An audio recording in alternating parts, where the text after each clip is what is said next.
actuamos en el pecado porque somos pecadores.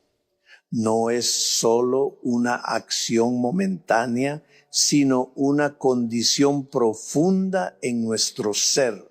Si no fuéramos pecadores, no robaríamos, ni mentiríamos, ni haríamos daño a otros. Esto es una realidad que toca lo más íntimo de nuestra naturaleza. Hacemos cosas malas porque en esencia somos malos. No por falta de intención, sino por una raíz caída en nuestro corazón. El problema real no es solo dejar de hacer lo malo, porque el mal que vemos es solo el resultado externo de algo más profundo. La raíz está en nuestra naturaleza caída, que nos aleja de Dios y nos deja vulnerables al pecado. El problema real es que somos pecadores y por eso cometemos actos que desobedecen a Dios constantemente. Pero esta verdad no busca condenarnos, sino abrirnos a la necesidad de un Salvador que cambie nuestra vida. Solo reconociendo esta realidad podremos recibir la gracia que transforma y libera nuestro corazón. Juan presenta la verdad de una manera práctica, no como una teoría lejana, porque cualquiera puede decir yo soy cristiano, pero eso no basta. Juan no lo dice directamente así, pero yo sí puedo afirmarlo. Si dices que eres cristiano, entonces vive como tal, ama como cristiano, respeta a los demás. Vive en coherencia con tu fe, come, viste y actúa como cristiano. Esa es la invitación que Juan nos hace con sencillez, pero con firmeza. Ahora, analicemos con atención el pasaje y descubramos algunos puntos muy interesantes que nos desafían profundamente. Aquí se repite la palabra pecado 2 veces, pero no con el mismo sentido exacto. En el versículo 8 dice, si decimos que no tenemos pecado, nos engañamos a nosotros mismos. Aquí habla de la posesión. El pecado está dentro de nosotros. Pero en el versículo 10, si decimos que no hemos pecado, hacemos de Dios un mentiroso. Ahora se refiere a la acción, al acto concreto de pecar, es decir, actuamos en el pecado porque somos pecadores. Si no fuéramos pecadores, no robaríamos ni haríamos mal a nadie. Esta diferencia es vital para comprender que el pecado no es solo lo que hacemos, sino también lo que somos en esencia. No mentiríamos ni haríamos nada malo si no fuéramos malos por dentro. Hacemos las cosas malas porque nuestra esencia está marcada por el pecado. El problema real no es solo dejar de hacer lo malo, porque hacer el mal es solo el resultado de una naturaleza caída y herida. El problema más profundo es que somos pecadores y por serlo, inevitablemente cometemos actos que desobedecen a Dios. Permítanme contarles una historia que ilustra muy bien esta realidad. Un día, una mujer llegó a traerme a su esposo. Él era el líder de la congregación, pero él no quería hablar conmigo y ella lo obligó a venir. Ahora quizás se pregunten, ¿cómo puede alguien obligar a su esposo si él no quiere? Pero escuchen bien, porque esta historia tiene un mensaje para nosotros. Hermanos, no intenten adivinar dónde o cuándo pasó esto, porque un día puede ser hace 50 años, 20 años, en China o Brasil, no importa el lugar, ni el tiempo, ni quién fue aquel hombre. Lo importante es que él era un líder en la congregación, maestro reconocido. Un sábado subió al púlpito con 4 libros del espíritu de profecía en mano. No abrió la Biblia ni una sola vez. Solo abrió esos libros y comenzó a predicar. Esto es pecado, aquello es pecado. No se puede hacer esto porque la sierva del Señor dijo que es pecado. Y queridos hermanos, yo creo en la sierva de Dios y en todo lo que enseñó. Ella habló con autoridad y verdad. Pero para entender lo que ella dijo, primero deben leer al menos 200 veces el libro El Camino a Cristo. Después de leer El Camino a Cristo, lean todo lo demás que ella escribió, porque sólo así entenderán el verdadero evangelio. Si no comprenden el evangelio, pensarán que la vida cristiana es una serie interminable de obligaciones. Pensarán que ser buen cristiano es no mirar a la izquierda ni a la derecha, no levantarse, ni sentarse, ni comer, ni beber ciertas cosas. Creerán que la vida cristiana es un listado de no. Pero esa no es la esencia del cristianismo. Y cuantos más no hagan, mejor cristianos serán, ¿verdad? Eso solo demuestra que aún no han entendido el evangelio. Por eso digo que antes de leer los testimonios o todo lo que ella escribió, deben leer primero El Camino a Cristo. Si apilaran todos los libros que ella escribió, serían más altos que ella misma. Ella era baja de estatura, pero su mensaje era inmenso. Esos libros fueron inspirados por Dios, porque ella fue una verdadera sierva del Señor.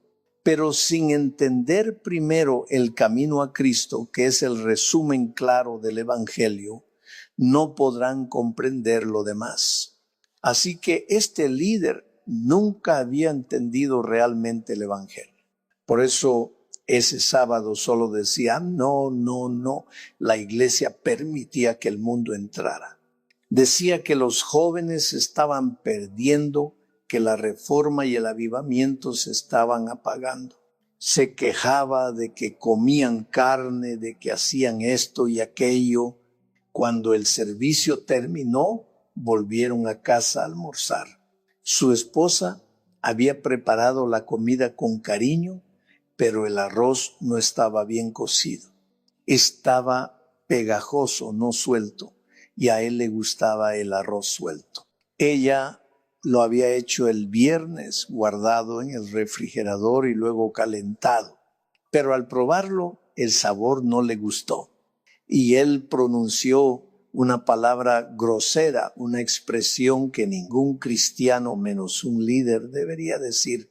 Su esposa, con dulzura y paciencia, le dijo, pero mi amor, acabas de predicar un sermón tan hermoso y ahora solo porque el arroz no sabe bien dices eso. Él se levantó de repente, tomó la olla y la tiró al suelo. Y no se detuvo ahí, sino que fue a golpear a su esposa. No era la primera vez que la golpeaba.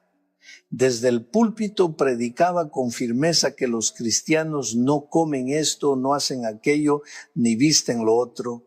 Sin embargo, en su propia casa, él mismo levantaba la mano para golpear a su esposa. ¿Saben por qué pasa esto?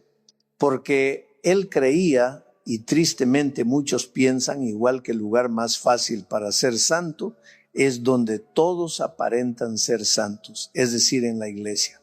En la iglesia, todos se visten con la apariencia de la santidad. Pero, ¿qué sucede cuando sales del púlpito, cuando regresas a tu casa? ¿Sigues siendo santo? Ahí está el verdadero problema. Porque el compromiso no es solo para la iglesia, sino para cada instante de nuestra vida. Y él fue a golpear a su esposa mientras el hijo, un niño de apenas 12 años, estaba presente. Y aquí hay algo que debemos recordar. Los hijos crecen, maduran y llega un momento en que se levantan para defender lo que aman y lo que es justo. Eso fue exactamente lo que pasó. Cuando él intentó golpearla, el niño se interpuso valientemente entre su padre y su madre. Con una voz firme y decidida dijo, mira papá, no vas a golpear a mi madre otra vez. Nunca antes había tenido el valor para hacer algo así. El hombre, sorprendido, abrió sus ojos como platos ante la inesperada reacción de su hijo. Luego, con ira, tomó su cinturón y le dijo, niño desobediente, te voy a enseñar a guardar el 5º mandamiento. Y aquí quiero preguntarles, qué dice el quinto mandamiento? Porque este momento no es solo una historia familiar, sino una llamada para que entendamos que la verdadera santidad no está en las apariencias, sino en la obediencia y el amor, incluso en los lugares más difíciles de nuestra vida. ¿No creen que es tiempo de reflexionar en eso? No era la primera vez que la golpeaba. Desde el púlpito predicaba que los cristianos no deben hacer ciertas cosas. Pero en casa, él levantaba la mano contra su esposa. ¿Saben por qué? Porque creía que ser santo solo era fácil en la iglesia. En la iglesia, todos aparentan ser santos, pero al salir del púlpito, la realidad cambia. Ahí está el verdadero problema. Una vez más, él intentó golpearla, pero su hijo de 12 años estaba presente. Los hijos crecen y aprenden a defender. Cuando él quiso golpearla, el niño se interpuso diciendo firme: papá, no vas a golpear a mi madre otra vez.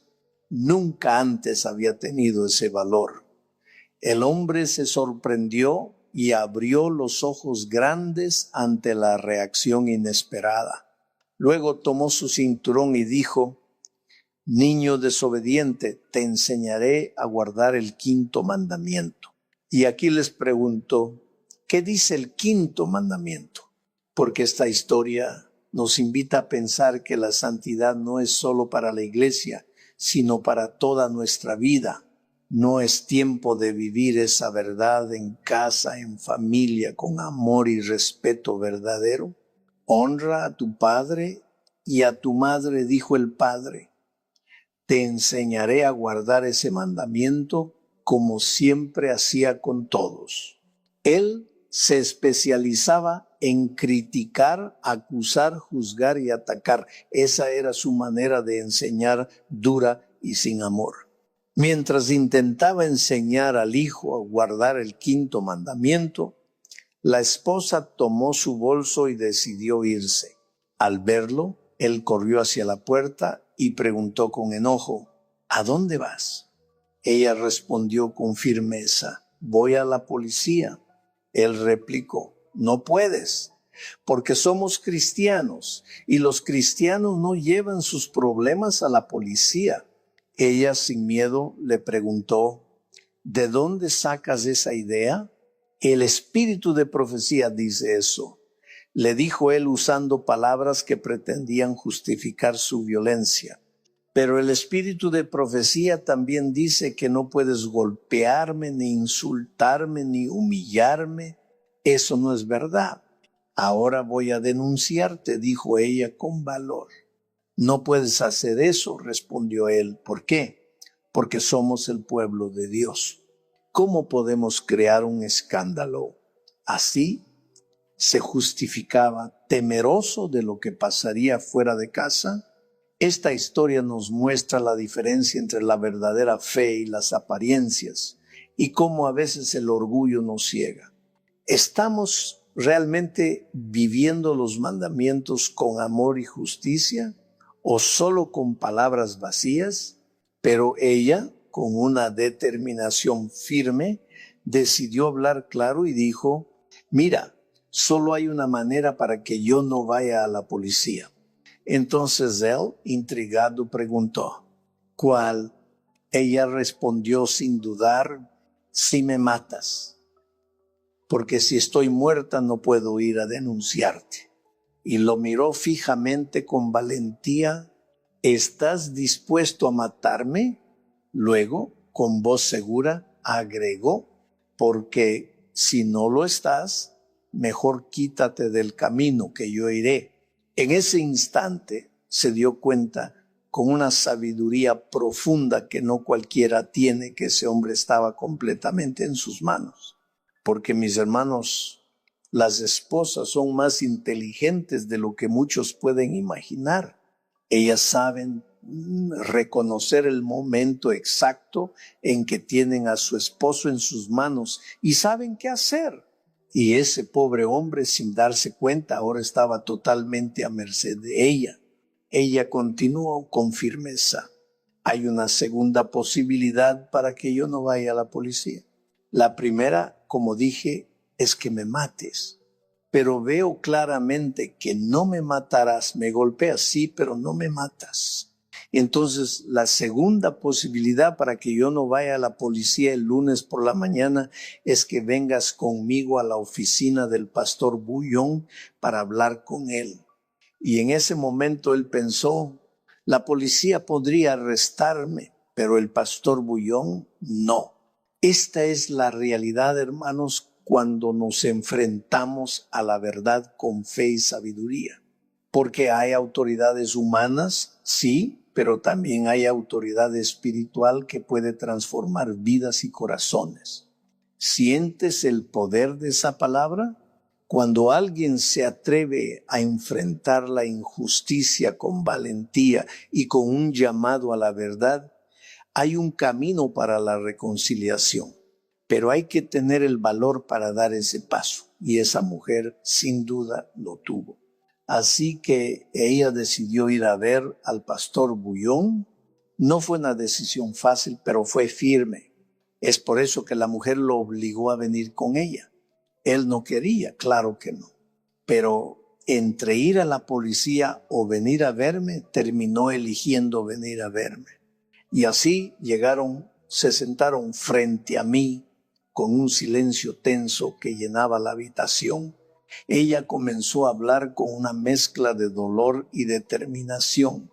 Pastor, mire a este hombre, es mi esposo y es el líder en la iglesia. Pero este hombre, pastor, ella empezó a contar todo.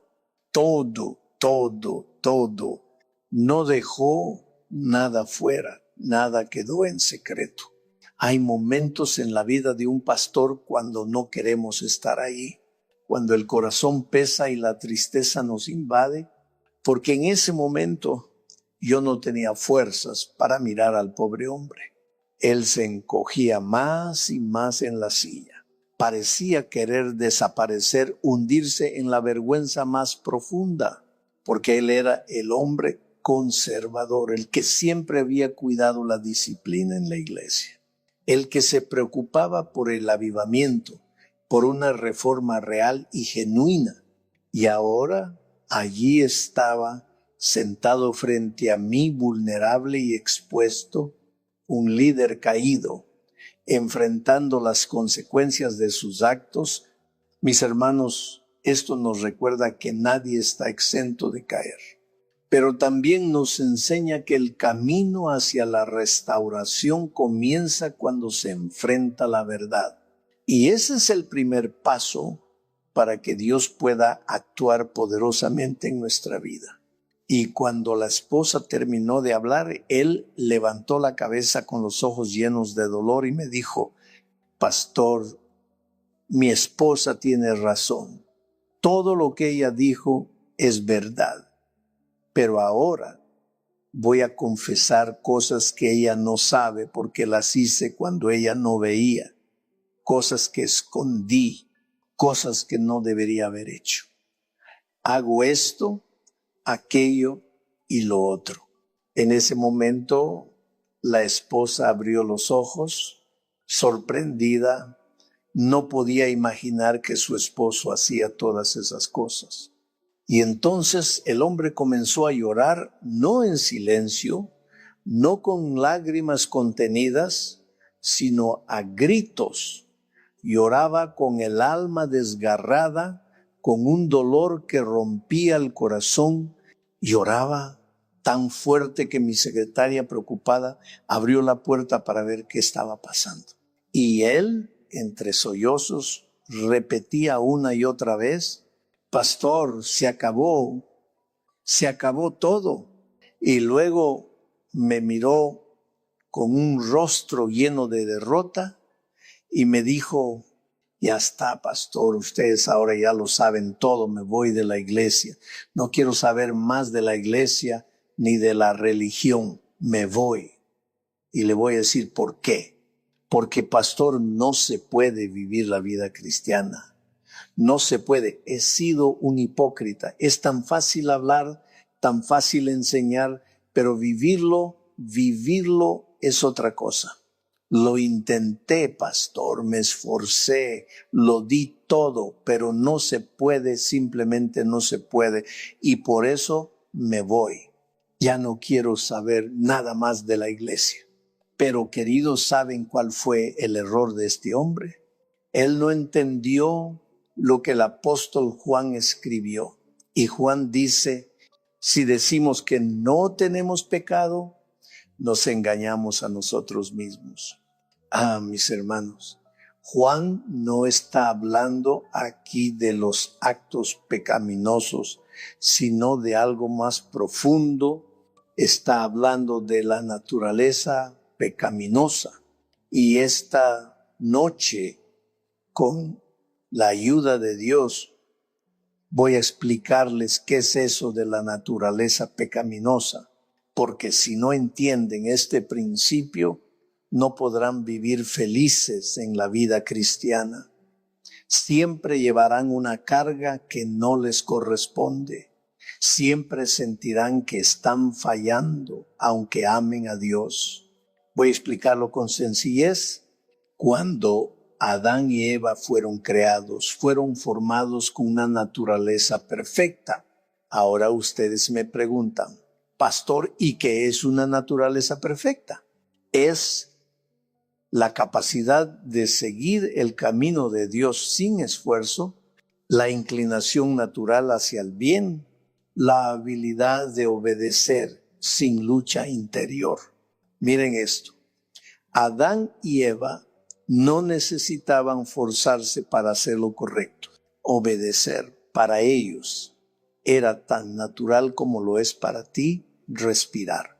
¿Acaso tú te esfuerzas para respirar? ¿Te levantas por la mañana pensando, hoy tengo que respirar bien? Claro que no. Respira sin darte cuenta. Así era para ellos la obediencia. Fluía de manera natural, sin lucha, sin culpa, porque su naturaleza estaba en armonía con Dios. Es natural. Pueden estar comiendo, trabajando, jugando, viajando y aún así respiran.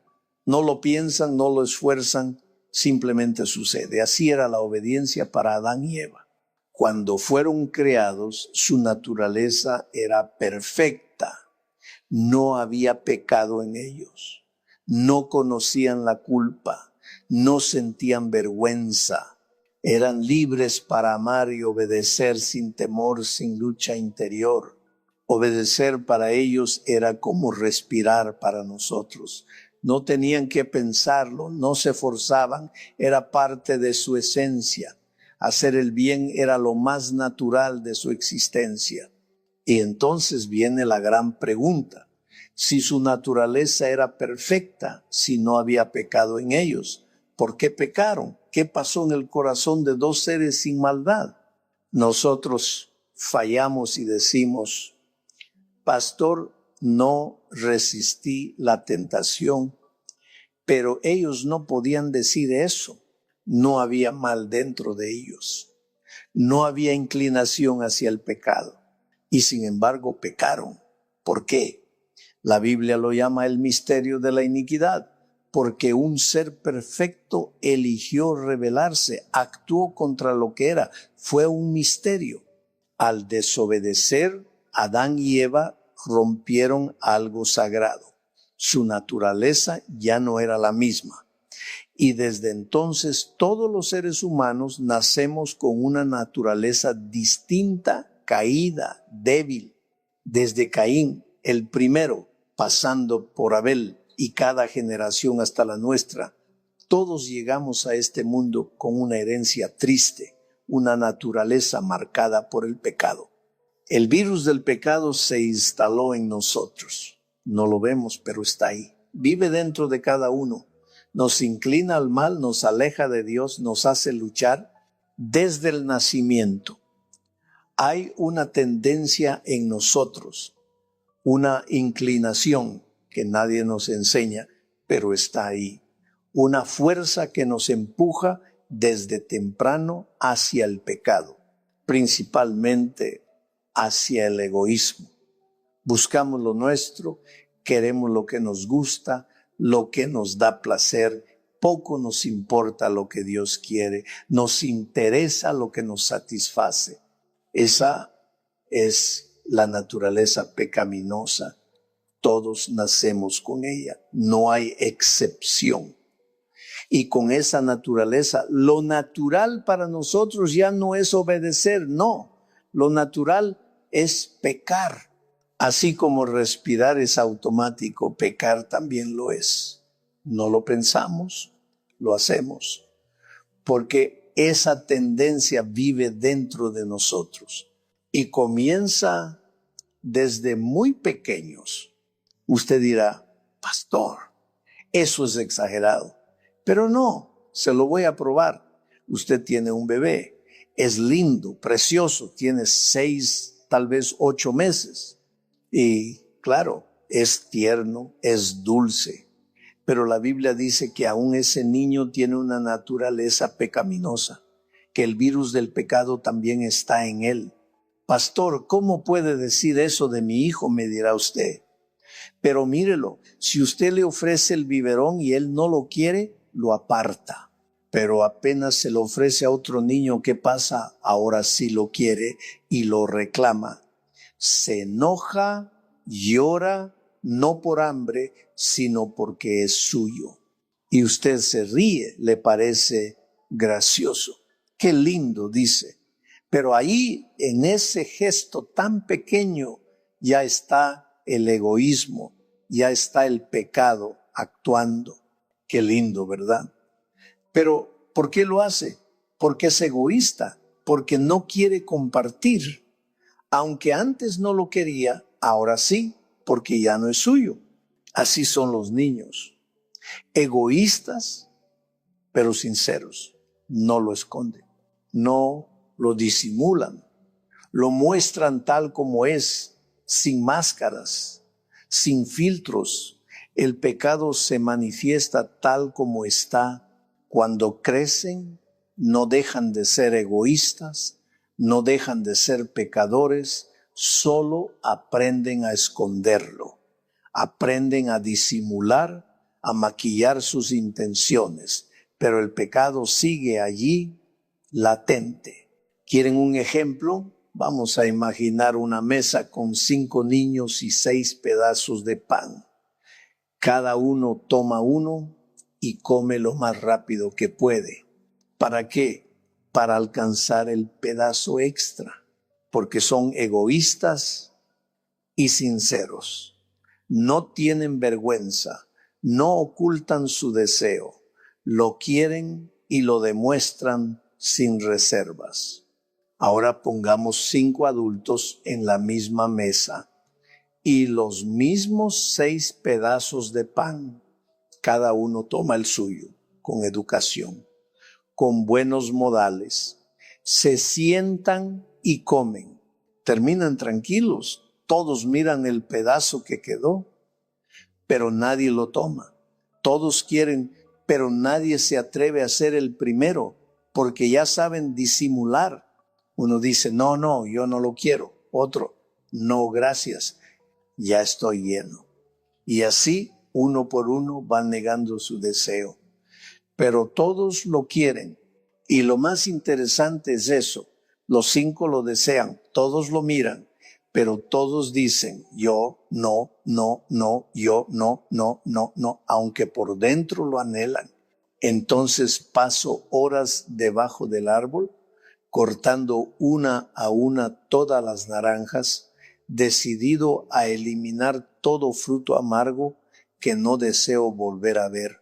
Al terminar, me siento satisfecho, miro el árbol vacío y pienso, ya está, no habrá más naranjas feas, no más frutos amargos en mi jardín, pero pasan los días, regreso al jardín y para mi sorpresa el árbol está nuevamente cargado de naranjas, exactamente iguales a las de antes. Tomo una, la pruebo y es amarga, igual de amarga que antes. Nada cambió, porque el problema no era la naranja, sino el árbol. Y así pasa con la vida. Queremos cambiar los frutos, pero no la raíz. Queremos corregir los errores sin transformar el corazón.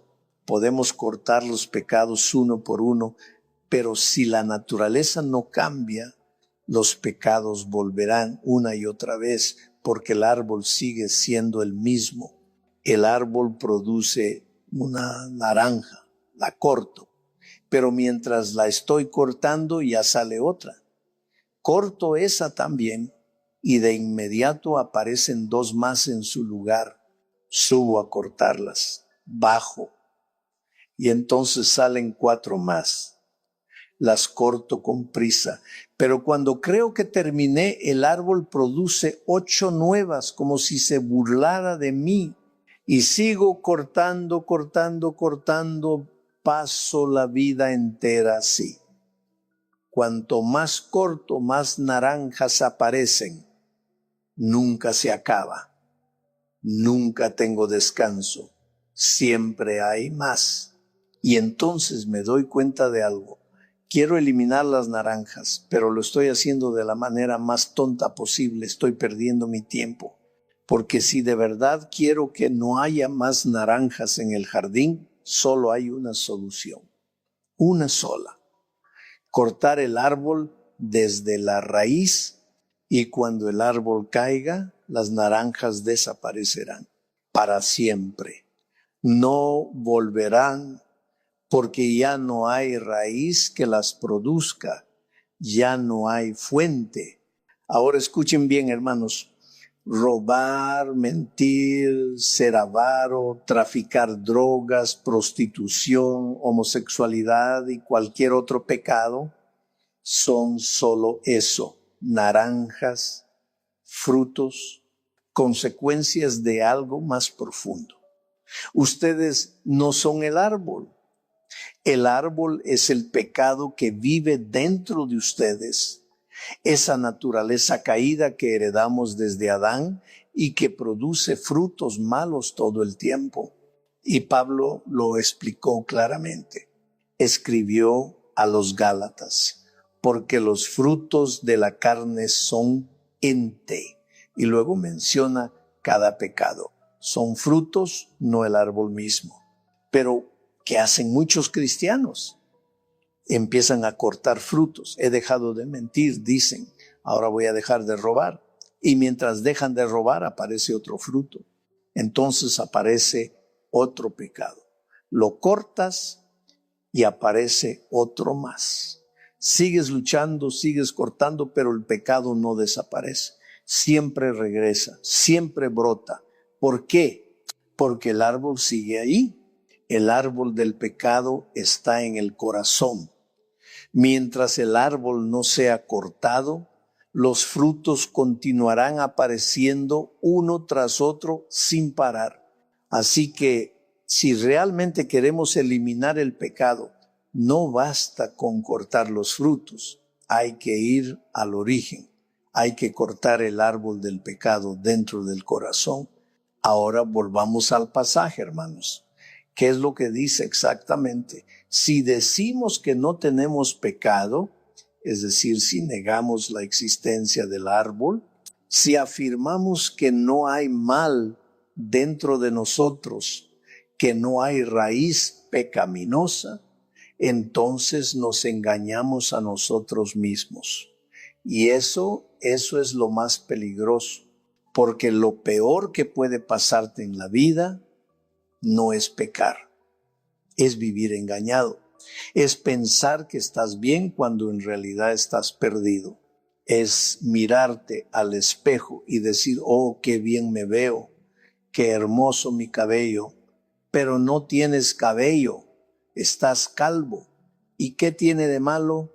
No hay nada malo en ser calvo.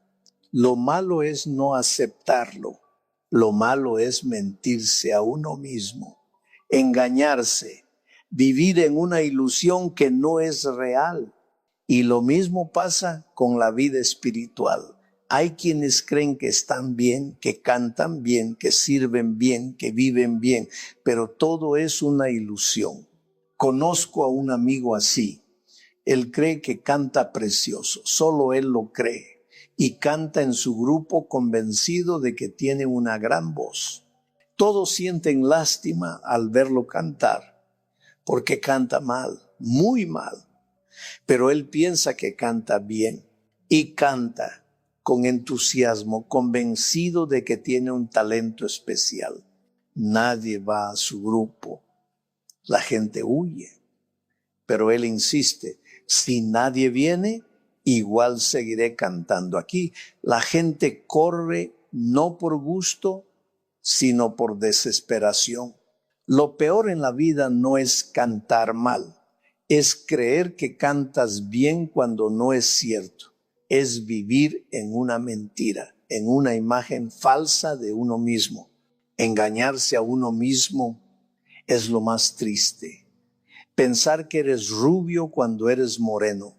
Creerte alto cuando todos te miran desde arriba. Ilusiones vacías. Y eso mismo le pasa a muchos cristianos. No entienden la vida cristiana. No entienden el evangelio. Solo piensan en lo que no se debe hacer. No se debe ir aquí. No se debe ver eso. No se debe decir aquello. Y creen que si no hacen esas cosas ya están bien. Y entonces concluyen, si no robo, no miento, no fumo, entonces soy un buen cristiano. Pero eso es un error, es una trampa, un engaño del alma. Porque el verdadero problema no está en lo que haces, sino en lo que eres. El árbol sigue allí. El árbol del pecado vive dentro del corazón. Por eso Juan dice claramente, si decimos que no tenemos pecado, nos engañamos a nosotros mismos y la verdad no está en nosotros. Pero él va más lejos. En el versículo 10 añade, si decimos que no hemos pecado, no solo nos engañamos, sino que hacemos a Dios mentiroso. Leamos juntos el pasaje en voz alta. Si decimos que no hemos pecado, eso es aún más grave, porque no solo nos engañamos, también ofendemos a Dios. En el primer caso, solo nos mentimos a nosotros mismos, pero en el segundo, hacemos de Dios un mentiroso. Y eso, hermanos, es algo muy serio. Y cuando hacemos de Dios un mentiroso, cuando decimos, porque no como carne, porque no uso anillos, porque no me corto el cabello, ya soy un buen cristiano. Cuando medimos la espiritualidad por apariencias, estamos diciendo que Dios se equivoca, que la verdadera batalla no es en el corazón, sino en la superficie. Pero en lo profundo, seguimos siendo pecadores. Solo yo sé mis pensamientos, solo yo sé mis luchas.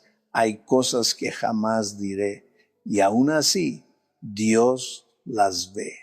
Somos así, humanos frágiles, que aparentan estar bien, pero por dentro seguimos en guerra.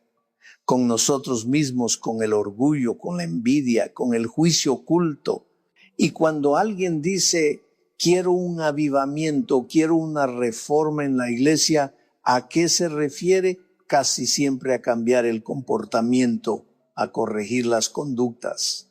Se preocupan por las naranjas, por lo que se ve, por lo externo, pero no se preocupan por el árbol, por lo que produce el fruto.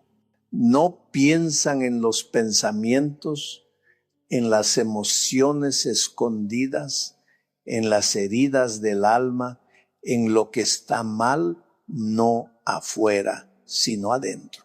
Hay mucha gente que ya no comete pecados visibles, ya no miente, ya no roba, ya no fornica, pero eso no significa que estén limpios por dentro, porque los pecados visibles son solo manifestaciones, son síntomas, no la enfermedad, no el origen. El pecado vive más profundo donde nadie ve. Y escúchenme con atención. No hay pecado pequeño ni pecado grande. Todos son pecado. Pero hay algo que quiero explicar para que se entienda mejor. Los pecados visibles a veces son más fáciles de confesar, de reconocer, de perdonar, pero los invisibles, los del alma, los del pensamiento, son más difíciles de soltar, porque esos viven en lo más escondido, en la mente, en el corazón, donde solo tú y Dios pueden entrar. Ese es el caso de muchos hoy. No matan, no roban, no mienten y por eso creen que están bien, que ya alcanzaron la perfección, pero van a la iglesia y discuten con los líderes, discuten con los hermanos, discuten con el pastor. Siempre tienen algo que corregir, algo que criticar, pero claro, no matan, no roban, no mienten, comen solo verduras, toman jugo verde, se alimentan de brócoli y por eso creen que son santos. Sin embargo, por dentro, el corazón está lleno de orgullo, de envidia, de altivez.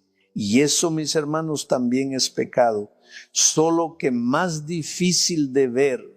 En el primer caso, uno se engaña a sí mismo. En el segundo, está tratando de engañar a Dios. Y eso es mucho más grave, porque cuando digo no he pecado, le estoy diciendo a Dios, tú estás equivocado. Y sin decirlo con palabras, lo estoy llamando mentiroso. Porque eso es tan serio. Porque Dios dice, tú eres pecador. Pero yo digo, no, yo no. Y al decirlo, niego su verdad. Pablo escribió con claridad, porque todos han pecado, no algunos, no unos cuantos, todos. Todos estamos destituidos de la gloria de Dios. Y si yo digo, ya no robo, ya no miento, ya no peco, entonces, ¿a quién estoy contradiciendo? A Dios. Estoy diciendo, tu palabra no es verdad. Cuando Él dice, todos han pecado, y yo digo, todos menos yo, lo estoy desmintiendo. Estoy afirmando que su palabra es una mentira. Y hermanos, no hay arrogancia más peligrosa que esa. Creer que uno es la excepción, creer que uno ya no necesita gracia. Su palabra no es mentira, su palabra es verdad. Y la verdad, hermanos míos, es que todos, sin excepción, hemos pecado. Todos necesitamos gracia, todos necesitamos salvación, pero hasta aquí solo he presentado el problema. Sería injusto terminar el mensaje en este punto. No puedo dejarles con el alma cargada sin esperanza. Así que, por favor, cuando regresen a casa, no digan, estoy perdido, soy un pecador miserable. El pecado no solo está fuera, sino dentro de mí. No solo cometo pecados. El árbol del pecado está plantado en mi corazón, estoy condenado. No hagan eso, porque Dios no nos deja ahí. Gracias a Dios existe el versículo 9, bendito sea ese versículo, que dice, si confesamos nuestros pecados, Él es fiel y justo para perdonarnos, y no solo para perdonarnos, sino para purificarnos de toda maldad. Aleluya. Eso significa que hay una salida, hay una solución, hay esperanza para el pecador. Y ahora voy a explicar lo que eso significa. ¿Quieren una solución real, verdadera, definitiva para su pecado? Escuchen. El primer paso es confesar. Confiesen su pecado a Dios. No lo escondan, no lo disfracen, no lo excusen. Vayan a Dios con el alma desnuda, sin máscara, sin excusas, sin rodeos, y díganle: Señor, soy malo, soy pecador, no merezco nada. Reconozcan quiénes son, no se justifiquen, vayan a sus pies y digan: Señor, mírame, estoy perdido. Lloren ante Él, derramen su alma: Señor, esta es mi condición, no soy digno, no tengo nada que ofrecer, solo tengo pecados, solo tengo miseria. Y escuchen esto, la confesión es algo profundo, es algo sagrado, pero también puede ser peligroso si no se entiende bien, porque muchas veces escuchamos decir: hay que confesar a Dios, y eso es cierto, pero cuidado, porque no es una fórmula mágica, es algo del corazón. Y también, hermanos, hay momentos en los que hay que confesar al ser humano. Sí, hay que confesar a Dios, pero también en algunos casos al ser humano, siempre y cuando esa confesión edifique, siempre y cuando no destruya. Escúchenme bien, la confesión al ser humano debe traer restauración, no escándalo, no destrucción. Debe sanar, no herir. Por eso digo, confiesen a Dios y también al ser humano cuando eso traiga edificación, cuando eso glorifique el nombre del Señor. Y ahora les daré un ejemplo real. Un caso vivido en una semana como esta, en una campaña como la que estamos celebrando aquí esta noche. Una mujer vino a verme un día, se acercó temblando, con lágrimas en los ojos. Me dijo: Pastor, quiero que mire a mi hijo de 19 años. Es lindo, bondadoso, buen muchacho. Mi esposo lo ama profundamente. Es nuestro único hijo, nuestra alegría. Pero, pastor, esta semana entendí algo que no puedo seguir ocultando.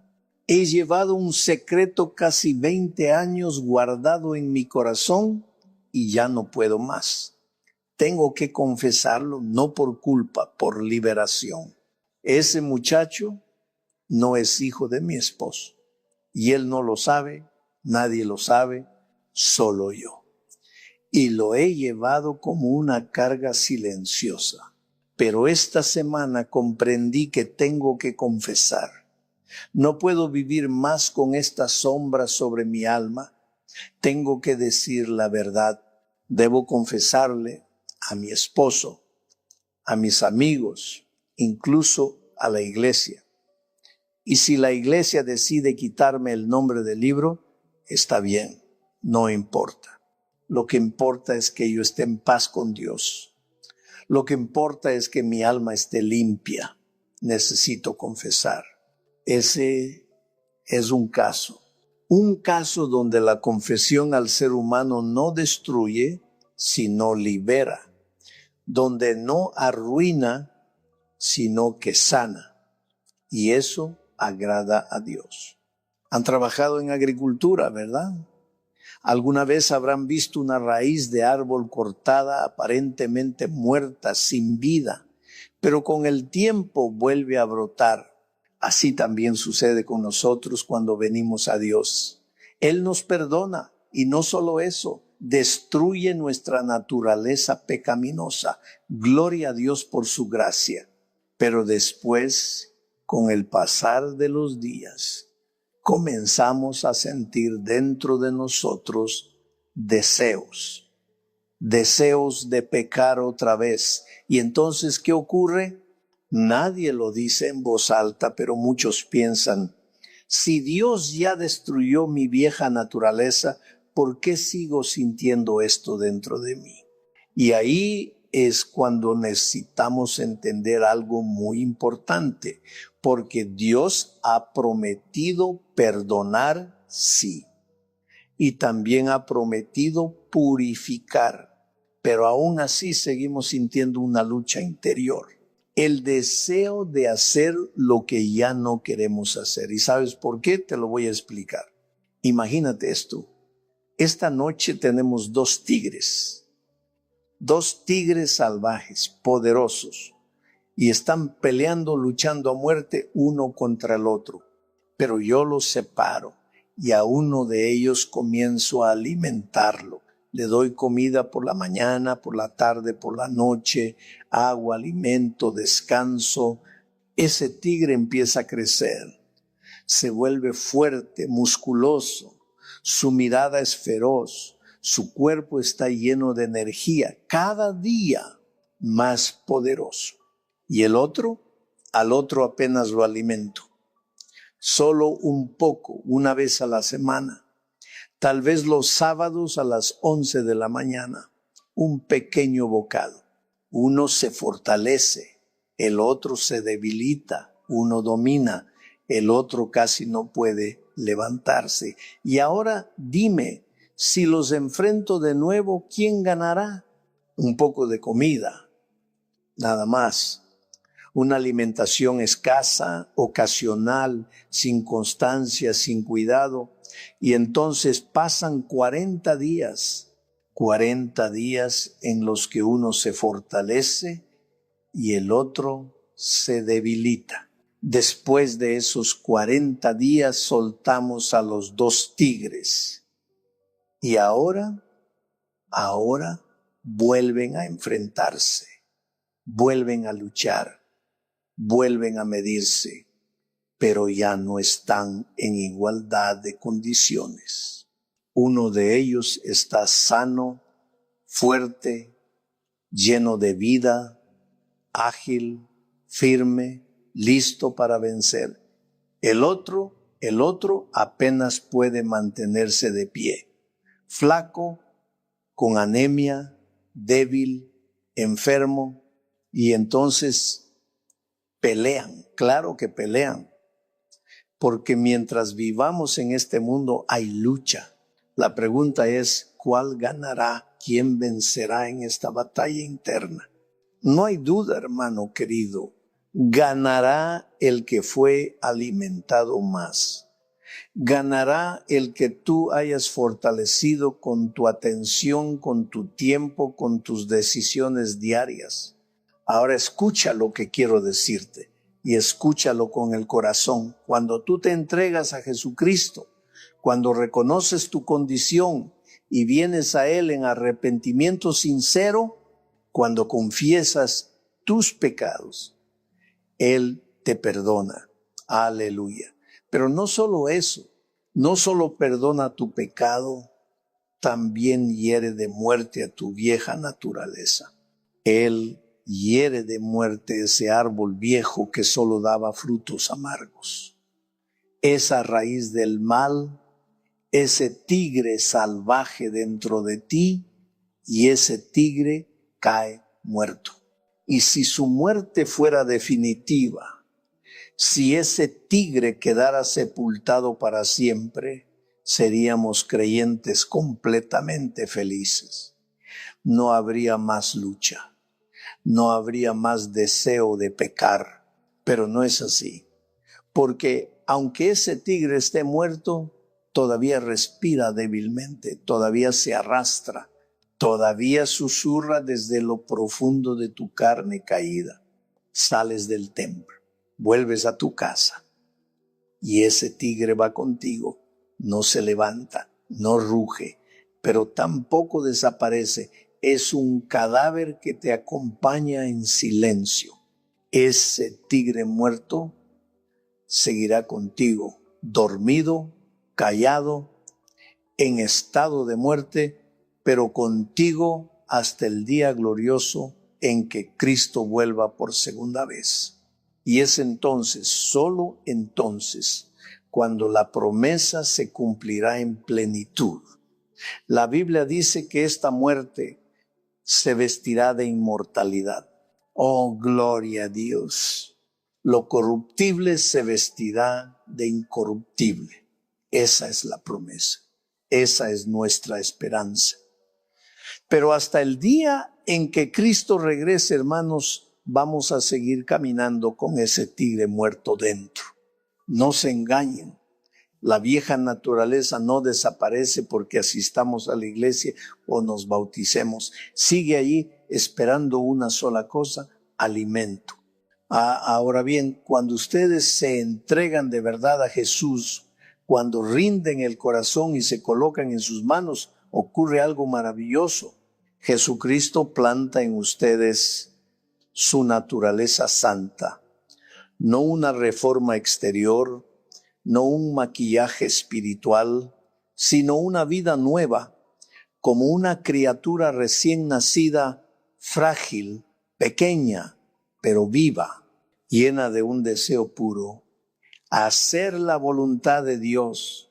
Y entonces dentro de ustedes hay dos realidades, una naturaleza nueva, recién nacida, que quiere amar, obedecer, seguir a Cristo, y al mismo tiempo un tigre viejo. Viejo, sí. Muerto, sí, pero con hambre. Y el problema comienza cuando ustedes empiezan a alimentarlo. Porque ese tigre, aunque esté muerto, si lo alimentan, abre un ojo. Le dan un poco más y abre el otro. Siguen alimentándolo y levanta un hombro. Lo alimentan más y levanta el otro. Y si no se detienen, pronto estará completamente de pie, vivo, fuerte, dominante. Y ahí es cuando muchos caen. Se bautizaron, comenzaron bien, amaban a Dios, pero alimentaron al tigre. Y cuando el tigre revive, vuelven a ser como antes. ¿Y saben qué es lo más triste? Que muchos ni siquiera notan cuándo sucedió.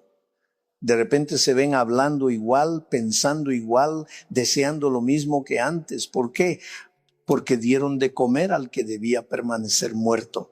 Y aquí viene la gran pregunta, ¿qué significa alimentarlo? Eso es lo que hay que entender. Todo lo que entra en ustedes por medio de los 5 sentidos, todo eso es comida espiritual. Lo que ven con sus ojos, lo que escuchan con sus oídos, lo que tocan, lo que huelen, lo que saborean, todo eso alimenta algo en su interior. Y cada cosa que ustedes consumen o alimenta la naturaleza pecaminosa o fortalece la vida de Cristo en ustedes, o despiertan al tigre o hacen crecer al cordero. No hay punto neutro, no hay término medio. Lo que entra, forma. Lo que forma, domina.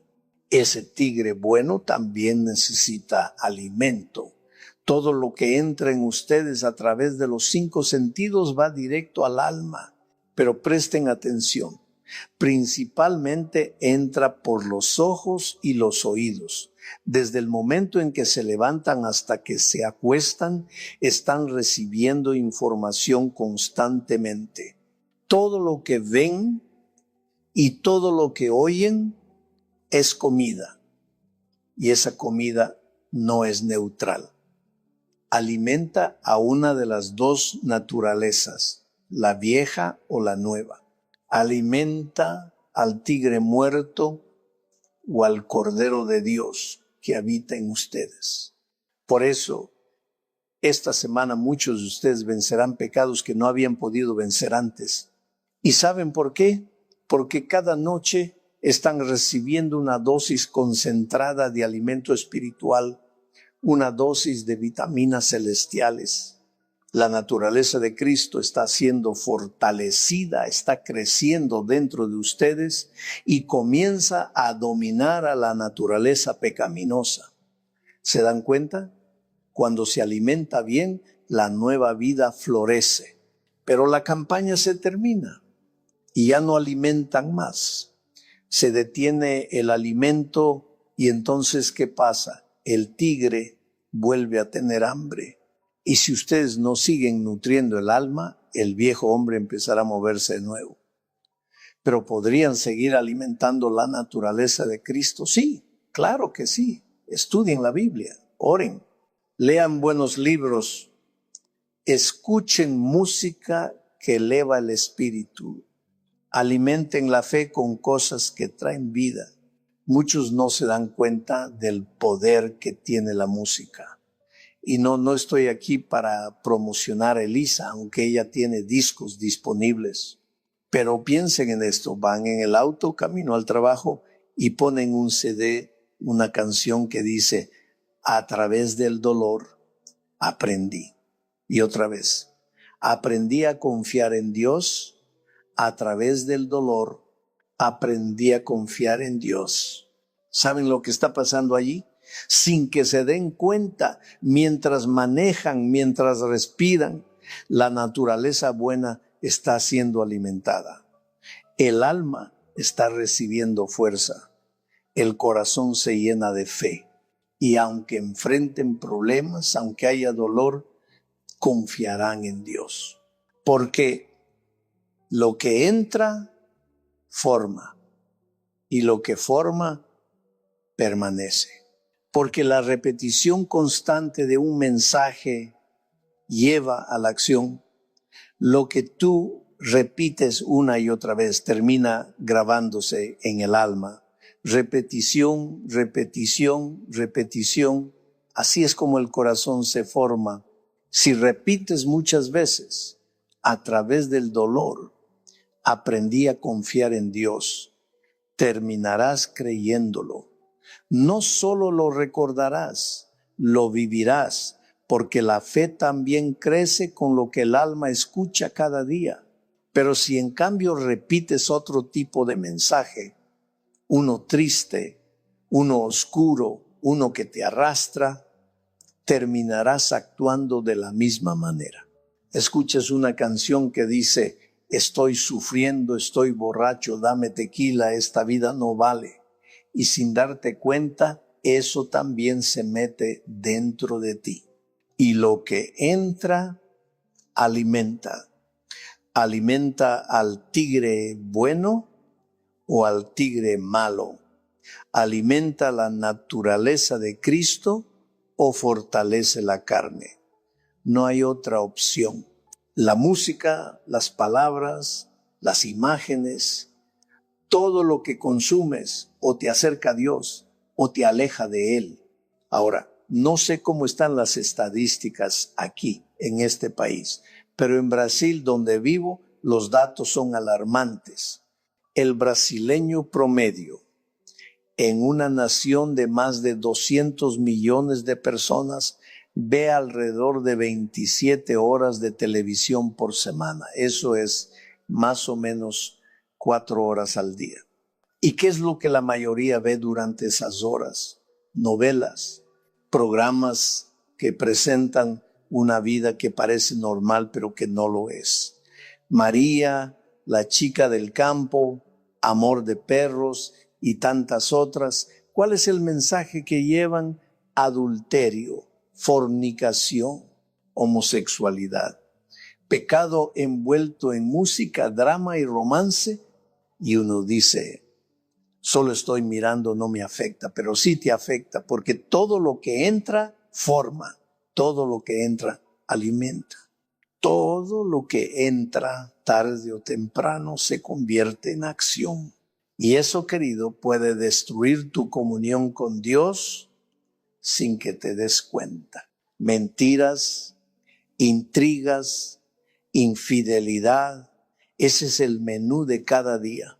Y si eso es lo que consumes, terminarás pensando como el mundo, actuando como el mundo, deseando como el mundo.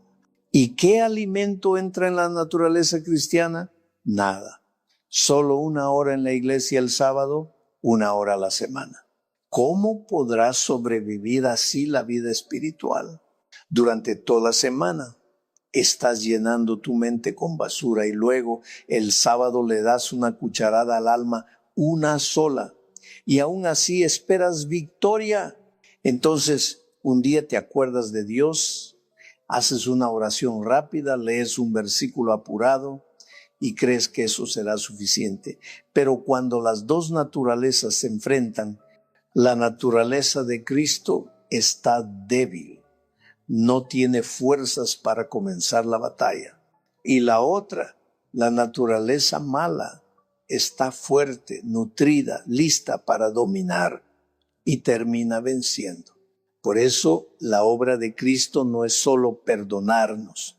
Él quiere enseñarnos a matar esa naturaleza mala, no solo a controlarla, sino a dejarla morir de hambre para siempre. Alguien me dice, pastor, quiero leer la Biblia, pero no tengo ganas. Y yo le digo, ¿y qué tiene que ver las ganas? Como si dijeras, pastor, quiero comer, pero no tengo hambre. Cuando era niño y estaba enfermo, no quería comer. Pero mi madre me miraba firme y me decía, estás enfermo, pero si comes, no morirás.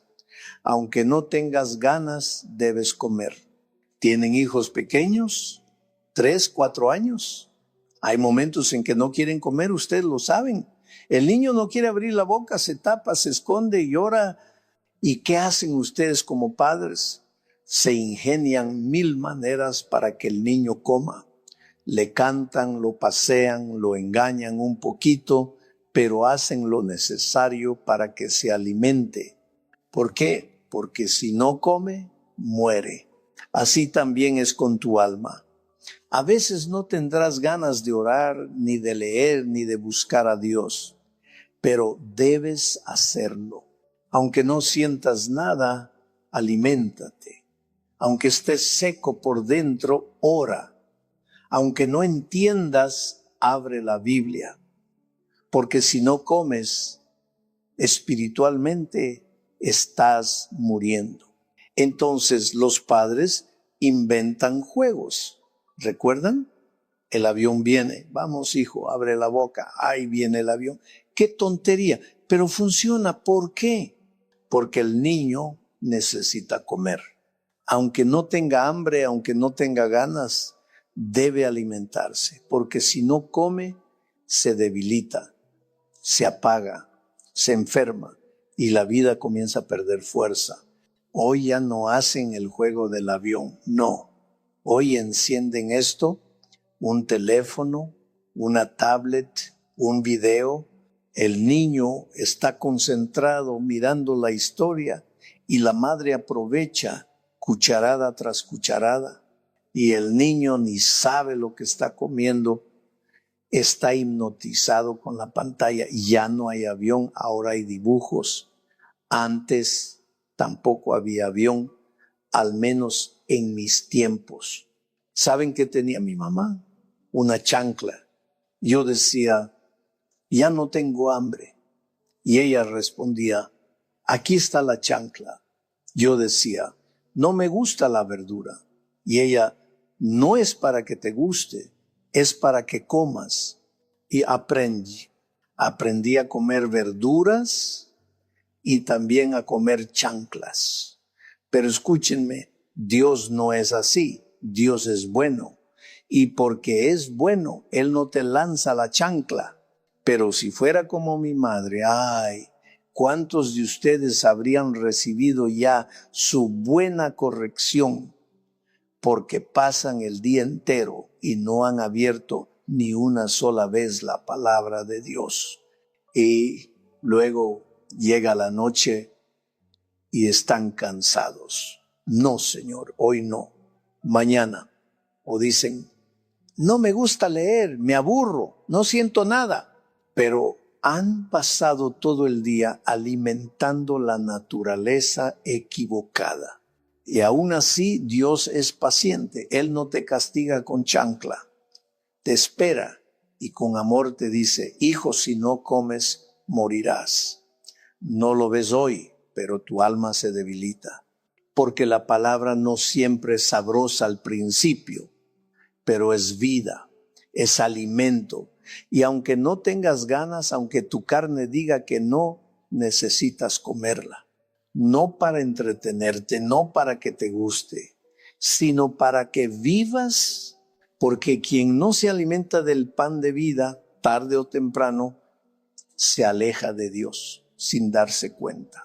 Así que Dios les da libertad. Y con esa libertad, muchos pasan 4 horas al día frente al televisor sin Biblia. Ven películas, series, noticieros, dramas, de todo menos palabra.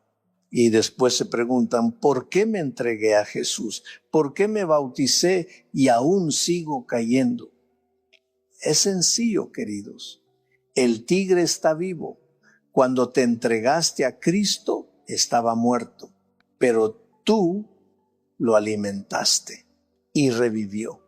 Y eso es una crueldad, porque aceptar a Cristo, bautizarse, comenzar una nueva vida y no alimentar la nueva naturaleza es empujarla al abandono, es dejarla morir de hambre. Y mientras tanto, el tigre malo, fuerte, bien alimentado, vuelve a tomar el control. Entonces, la persona empieza a vivir una doble vida. Por fuera parece cristiano, por dentro el tigre domina. Y como no puede sostener la paz del alma, comienza a criticar la iglesia, juzgar a los demás, buscar errores en todo. Pero en lo más profundo, sabe lo que está pasando. Sabe que el tigre vive y ruge dentro de él. Queridos, Dios los ama. Dios los ama profundamente. No importa cuán lejos se hayan ido, Él los sigue buscando. Una vez, un hombre vino a verme. Estaba herido, frustrado. Me dijo, pastor, no vuelvo más a la iglesia. Ángel, yo lo miré y le respondí con calma, mira, si te quieres ir, puedes irte, tienes libertad. Pero antes de que tomes esa decisión, te pido algo, escúchame por media hora, solo media hora. Él aceptó. Sí, pastor, lo escucho. Se sentó frente a mí en silencio. Y entonces le hablé del tigre, le hablé de lo que estás oyendo ahora. Le dije, hermano, ¿sabes por qué estás cayendo? Porque el tigre está vivo en ti. Y luego le pregunté, ¿cuántas veces lees la Biblia en la semana? Él bajó la mirada. Pastor, solo los viernes para preparar el sermón del sábado. Y entonces le respondí con dulzura, ahí está, ese es el problema, ese es el tigre, está vivo. Ese tigre está vivo. Y ahora vienes y me dices, pastor, estoy saliendo con esta mujer, con aquella otra. ¿Sabes qué significa eso? Que el tigre está vivo, muy vivo. Pero pastor, ¿qué hago? ¿Qué tengo que hacer? La respuesta es clara, sencilla, pero exige decisión. Tienes que pasar tiempo con Dios, aunque no tengas ganas, aunque no sientas deseos. Tienes que obligarte. Pablo lo dijo así, hago morir mi cuerpo y lo sujeto. ¿Sabes lo que significa eso? Que no es cuestión de ganas. Es una decisión diaria, intencional, constante. Alguien me dijo una vez, pastor, estoy perdido, yo no tengo fuerzas, no tengo voluntad. ¿Y sabes qué le respondí? Claro que tienes, y te lo voy a probar ahora mismo. A ver, ¿cuántos aquí se levantan a las 3 de la mañana para ir a trabajar? Levanten la mano, a las 4, a las 5, eso es, ahí están. Y ahora quiero que se imaginen algo, es invierno, hace un frío terrible, afuera el viento sopla, ustedes pusieron la alarma a las 5 de la mañana, la cama está caliente, suena la alarma, abren los ojos, miran el reloj, 5 en punto, ¿qué hacen? ¿Se levantan felices, con entusiasmo, cantando? No, la verdad, no quieren levantarse. Pero aún así se levantan. ¿Por qué? Porque tienen que ir al trabajo. ¿Y por qué van al trabajo? Porque necesitan el dinero. ¿Y el dinero para qué? Para pagar cuentas, para comer, para vivir. Entonces, ¿no tenían fuerza ni voluntad? Sí la tenían. Lo que pasa es que la usan para lo que consideran importante. Y aquí está el punto. Para lo que valoras, sí tienes voluntad. El problema no es que no puedas buscar a Dios. El problema es que no estás convencido de que alimentarte del Espíritu es más importante que alimentarte del dinero. ¿Para qué se esfuerzan tanto? Para vivir. ¿Cuántos años? 80, 90, con suerte 100. Y por eso se levantan a las 5, a las 4, con frío, con cansancio, pero lo hacen. Tienen fuerza, tienen voluntad. Se levantan porque hay que trabajar, porque hay que comprar pan, porque hay que pagar las cuentas, porque tienen que seguir viviendo un poco más. Y para vivir eternamente, ¿cuántos se esfuerzan? Ahí ya no hay voluntad, ya no hay ganas, ya no hay tiempo. Pastor, estoy ocupado, pero no estás ocupado también cuando trabajas. El problema no es la falta de fuerza, es la falta de prioridad. Tienen voluntad para trabajar por un sueldo en dólares, pero no tienen voluntad para leer la palabra que los lleva a la vida eterna. Todo, absolutamente todo, es una cuestión de prioridades. No les estoy diciendo que no trabajen, no. Trabajen, salgan a trabajar, sean responsables, sean buenos administradores del tiempo y del dinero y no teman tener dinero, no teman prosperar. Dios puede bendecirlos abundantemente a través del trabajo honesto. Él es quien da la fuerza y abre las puertas. Él puede darles mucho, pero eso sí, pongan a Dios en primer lugar. Entréguenle lo mejor de su tiempo. Antes de salir de casa, hablen con Él, lean su palabra. Déjenlo alimentar la naturaleza de Cristo en ustedes. Y así le expliqué todo esto al hermano. Lo miré con ternura y le hablé con claridad. No lo juzgué, solo le mostré lo que estaba pasando dentro de él. Pasaron algunos años. Y un día, durante un campamento juvenil, lo volví a ver. Al principio no lo reconocí. Él se acercó, me abrazó y dijo, «Pastor, ¿se acuerda de mí?» Yo lo miré sorprendido. No lo recordaba. Pero entonces, con lágrimas en los ojos, me dijo, «Soy aquel hombre, el del tigre, el que quería dejar la iglesia. Pastor mío, ¿se acuerda de mí?», me preguntó. Yo lo miré con atención y de pronto lo reconocí. «Ah, claro que me acuerdo. Eres aquel que vino con su esposa en San Pablo, ¿verdad?» Él sonrió y me dijo, «Sí, pastor, ese mismo. Vine a aquel despacho desesperado con el tigre rugiendo por dentro y ahora vine aquí, al campamento juvenil». Ay, ven. Y añadió algo que me conmovió profundamente. «Pastor, vine liderando un grupo de jóvenes de mi iglesia. Me eligieron como su consejero. ¿Sabe lo que eso significa para mí? Los mismos jóvenes que antes me rechazaban, que no querían verme, ahora me llaman pastor, me buscan, me abrazan. Dios me ha devuelto la vida y la dignidad». Entonces me miró a los ojos y dijo, «Pastor, era tan simple y yo lo había complicado tanto. Viví con miedo, con vergüenza, con hipocresía y no era necesario». La gente sufre mucho, pastor, por no entender el evangelio. Y yo quiero agradecerle porque ese día usted no me juzgó, solo me dijo algo que nunca olvidé. Me dijo, «Leí el camino a Cristo, no una vez, no dos, léelo 200 veces si es necesario». Y lo hice, pastor, lo leí y entendí. Entendí el evangelio, entendí el amor de Dios, entendí que la lucha no era mía, que Cristo quiere vivir en mí, que yo solo tengo que rendirme y dejarlo vivir. Y queridos, eso es todo. Dios los ama y no los ama poquito, Dios los ama profundamente, inmensamente, eternamente.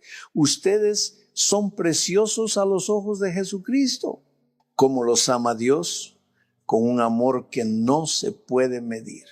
Esta noche no hay nada, absolutamente nada en su vida que Él no sepa, y aún así los ama.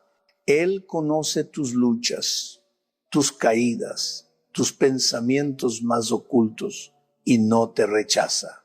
Esta noche Jesús te mira con compasión, con paciencia, y te extiende los brazos como un amigo fiel. Y esta noche quiero hacerles una invitación, no solo a los amigos que nos visitan, no solo a quienes vinieron por primera vez. Esta es una invitación para toda la iglesia, una invitación para que tú, desde lo más profundo de tu corazón, le digas a Jesús: Señor, yo confieso que soy pecador, perdóname, pero no solo perdóname, purifícame. Señor, mata al tigre malo que hay dentro de mí, y yo te prometo, no lo alimentaré. Lo dejaré sin fuerza, lo mantendré muerto cada día con tu ayuda. Y cuando Cristo venga, cuando suene la trompeta final, Él eliminará para siempre ese conflicto interior. Ya no habrá lucha, ya no habrá pecado, solo victoria y vida eterna. Pero esta noche, querido hermano, querida hermana, si quieres hacer esa oración, si sientes en tu corazón el llamado de Dios, yo te invito, levántate, ven aquí adelante. No importa si eres joven, adulto, anciano, ven, di con tus pies lo que tu alma quiere gritar: Señor, te necesito en mi vida. No vengas por emoción, ven por decisión. Porque sabes que lo que hay en ti no puede seguir igual, porque estás cansado de alimentar al tigre y porque anhelas paz. Jesús te espera con amor, con paciencia, con gracia. No hay juicio, no hay reproche, solo una... La vida siempre está llena de desafíos, pero la fe nos ayuda a mantenernos firmes. ¿Este vídeo te hizo reflexionar sobre tu fe? Comparte tus pensamientos y experiencias en los comentarios para que podamos discutirlo juntos. Si quieres aprender más sobre los valores religiosos en la vida, no olvides dar like, compartir el vídeo y suscribirte al canal para no perderte los próximos vídeos. Voz dulce que te dice: ven a mí. La vida siempre está llena de desafíos, pero la fe nos ayuda a mantenernos firmes. ¿Este vídeo te hizo reflexionar sobre tu fe? Comparte tus pensamientos y experiencias en los comentarios para que podamos discutirlo juntos. Si quieres aprender más sobre los valores religiosos en la vida, no olvides dar like, compartir el vídeo y suscribirte al canal para no perderte los próximos vídeos. Y yo te haré descansar.